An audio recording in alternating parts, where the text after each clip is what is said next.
सच्चिदानंद सदगुरु साईनाथ महाराज की जय। ओम साई राम। मित्रों, आज का ब्लॉग आप सभी हमारे साईं परिवार के लिए विशेष लाभकारी और कल्याणकारी है, क्योंकि आज के ब्लॉग में हम अपने साईं परिवार के लिए इस अधिक मास में सावन महीने का जो काल सर्प दोष का निवारण होता है, सबसे अच्छा माना जाता है यह महीना।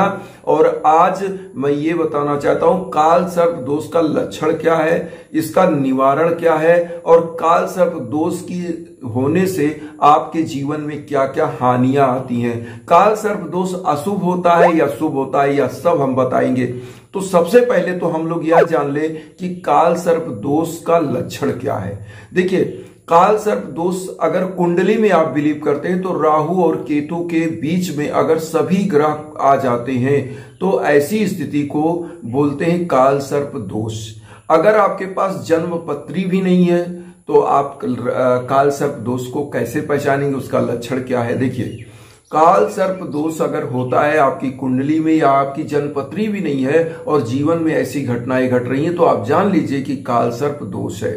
सबसे पहला कि आपके युवा बच्चे बच्चियां हैं वह बार बार असफल हो रहे हैं, योग्य होते हुए भी उनको असफलताएं मिल रही हैं। बिजनेस व्यापार है, बार बार घाटा लग रहा है। दाम्पत्य जीवन में ऐसा कला हो जाता है कि तलाक तक का नौबत आ जाता है। युवा बच्चे बच्चियां उनकी शादियों में भी व्यवधान आ जाता है। कई बार ऐसा होता है कि आपके घर परिवार के लोग जिनके काल सर्प दोष होता है वह बुरे बुरे सपने देखते हैं, जैसे नाग नागिन का सपना देखना, मृत व्यक्ति का सपना देखना, या कोई ऐसी प्रेतात्माओं का सपना देखना जो अशुभ आपको लगता है, आपको डरावने सपने आते हैं। ये सब क्या होता है, काल सर्प दोष का लक्षण होता है। और काल सर्प दोष का एक मुख्य कारण आप जान लीजिए, सबसे मेन लक्षण एक शब्द में अगर हम बताएं तो ये है कि सांप सीढ़ी का खेल। आप ऊपर टॉप पर पहुंचने वाले हैं, जैसे लूडो आप अगर खेले होंगे तो बचपन में, तो आप समझ गए होंगे कि सांप के मुंह पर गए और टेल पर आ गए, तो सेम यही करता है। तो काल सर्प दोष शुभ नहीं माना जाता, ये भी एक अशुभ लक्षण होता है जो आपके पैर को हमेशा पीछे करता है, आपको आगे नहीं बढ़ने देता। काल सर्प दोष में अगर प्रथम भाव में आपका जो ग्रह है तो ऐसी मान्यता है कि 27 साल तक काल सर्प दोष होता है। द्वितीय भाव में 33 वर्ष तक काल सर्प होता है। तृतीय भाव में अगर आपका राहु केतु है तो ऐसी मान्यता है कि 36 वर्ष तक आपके जीवन में आपको सफलताएं नहीं प्रदान करने देता। इसीलिए इसका निवारण क्या है, आप इसको पहले जान लें। काल सर्प दोष अगर जीवन में यह सब जो हम लक्षण बताए ऐसी घटनाएं घट रही हैं, तो देखिए, काल सर्प दोष की शांति तो होती ही होती है, ये तो बड़ा चीज पूजा हो गया। लेकिन छोटे पूजा जो आप कर सकते हैं, मान लीजिए आपके पास सामर्थ्य नहीं है पूजा कराने की, बड़ी आयोजन कराने की, तो आप क्या पूजा कर सकते हैं। हमारा उद्देश्य यही होता है कि हम आपके लिए छोटे भी उपाय लेकर के आते हैं और बड़े उपाय के लिए भी हम इंस्टाग्राम पर आपको लिंक देते हैं, आप वहां संपर्क करिए यज्ञ याजन हवन पूजन के लिए। इसीलिए कि छोटे उपाय आप तब तक करिए जब भी आपके पैसे हों, तब प्रभु के सम्मुख आप बोलिए कि प्रभु जब भी हमारे पास पैसे होंगे, हम इस सामर्थ्यवान होंगे, हम आपके निमित्त पूजा कराएंगे। लेकिन तब तक के लिए छोटा पूजा क्या होता है वो आप जान ले। सबसे बड़ा चीज देखिए, काल सर्प दोष का जो निवारण, नाग पंचमी आने वाली है और नाग पंचमी को अगर आप करें तो सबसे अच्छा है, वरना किसी भी सोमवार को भी यह उपाय किया जा सकता है, कोई दिक्कत नहीं। लेकिन नाग पंचमी, चूंकि नाग देवता का ही यह पंचमी माना जाता है और सावन का जो महीना होता है यह सबसे अच्छा महीना, क्योंकि भगवान शिव का महीना होता है और भगवान शिव समस्त नागों को अपने गले में धारण करने वाले माने जाते हैं। तो इसलिए नाग देवता की पूजा में, भगवान शिव की पूजा जब होती है तो नाग देवता भी प्रसन्न होते हैं। तो यहां करना क्या है, पहला चीज आप जान लीजिए जो छोटा उपाय है। देखिए, आपको क्या करना है, कम से कम 100 या 150 रुपए की नाग नागिन का जोड़ा मिल जाएगा।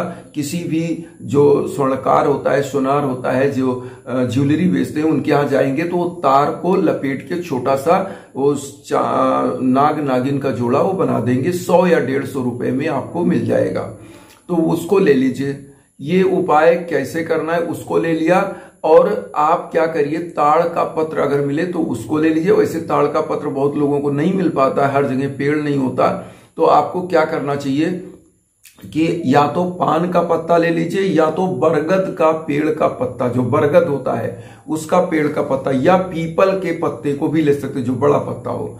ये सब बहुत शुभ वृक्ष भी माने जाते हैं और इनके पत्ते भी बहुत शुभ माने जाते हैं, शुभ कार्यों के लिए बहुत ही अच्छे माने जाते हैं। तो बरगद का या तो पीपल का पत्ता लीजिए। उसके ऊपर क्या करिए, गुलाब की पुष्प को चारों तरफ सजाइए, नाग नागिन का जोड़ा रखिए और नहा धोकर स्वच्छता के साथ किसी नदी के तरफ जाइए। नदी में इसको प्रवाहित करना रहेगा। कैसे, जब आप नदी में जाएं तो दोनों हाथों में ऐसे पत्ते के ऊपर फूल सजाएं, नाग नागिन का जोड़ा रखें और पवित्र भाव से ओम नमः शिवाय मंत्र का या ओम नाग देवताय नमः मंत्र का या ओम नमः शिवाय, सबसे इजी मंत्र में तो कहूंगा ओम नमः शिवाय मंत्र का 21 बार जाप करें और नाग नागिन के जोड़े को उसी पानी में तैरा दें। अपनी सभी मनोकामनाएं बोल दें कि प्रभु हमारे जो भी भाग्य बाधाएं हैं, हमारे जो कार्य में व्यवधान आ रही है, हमको जो सफलताएं नहीं मिल पा रही हैं उसमें सफलता प्रदान करिए। और हम भविष्य में आपके लिए बड़ी पूजा का भी आयोजन कराएंगे। हमारा सामर्थ्य ऐसा करिए कि हम हर क्षेत्र में सफल हों। ऐसा कह के जब तैरा दीजिए तो पीछे मुड़कर मत देखिए, आप बाहर निकल आइए, घर चले आइए। सोमवार के दिन इसको करना रहेगा। किसी भी नदी में आप तैरा सकते हैं। अगर नदी नहीं मिल रही है तो कोई बड़ा सरोवर, जो पवित्र सरोवर हो, जो अच्छा माना जाता हो, आपके आसपास हो, उस सरोवर में आप, तालाब में तैरा सकते हैं। तो इसको करिए।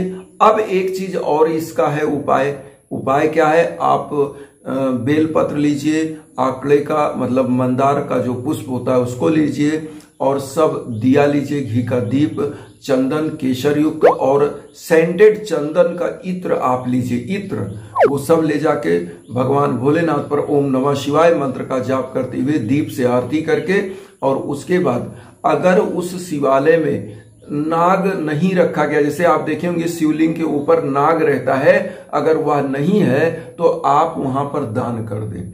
उससे क्या होता है कि आपके जीवन से सदा के लिए काल सर्प दोष समाप्त हो जाता है। तो एक तो ये हो गया। अब उसके बाद तीसरा उपाय क्या होता है, तीसरा उपाय जो होता है कि आप नाग पंचमी के दिन यथासमर्थ किसी शिवालय का क्या करिए, साफ सफाई करवाइए, चूना पेंट करवा दीजिए।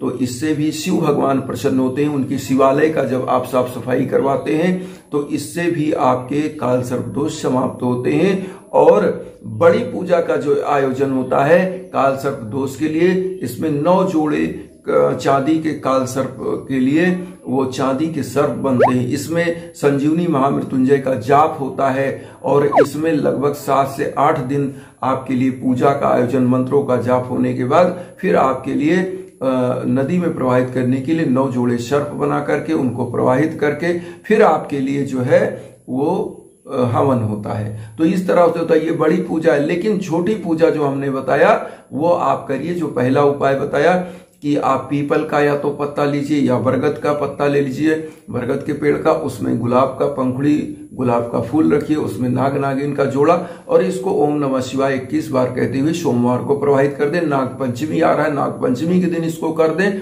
इससे आपके जीवन में सुख शांति आती है, सफलताएं मिलती हैं, तरक्की मिलती है। घर में अगर दाम्पत्य जीवन की बात है, किसी को संतान की प्राप्ति नहीं हो रही तो संतान की प्राप्ति होती है। लेकिन भविष्य में ये चीज होती है कि ये चीज अस्थायी पूजा होती है, छोटी पूजा होती है। बड़ी पूजा का आयोजन जब भी आप यथासमर्थ हो तो कराएं।